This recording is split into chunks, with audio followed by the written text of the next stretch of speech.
ETS, environmental tobacco smoke. Smoke generated from the side stream, the burning end of a cigarette, pipe or cigar, and the exhaled mainstream smoke, the smoke that is puffed out by smokers of cigarettes, pipes, and cigars.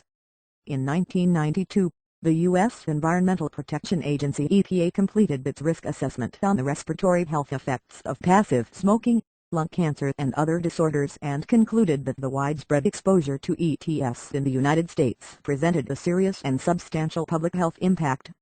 More specifically, EPA concluded that ETS is a human lung carcinogen, responsible for approximately 3,000 lung cancer deaths annually in U.S. non-smokers. Furthermore, infants and young children are especially sensitive to ETS. In children, ETS exposure is causally associated with an increased risk of lower respiratory tract infections such as bronchitis and pneumonia. EPA estimates that 150,000 to 300,000 cases annually in infants and young children up to 18 months are attributable to ETS.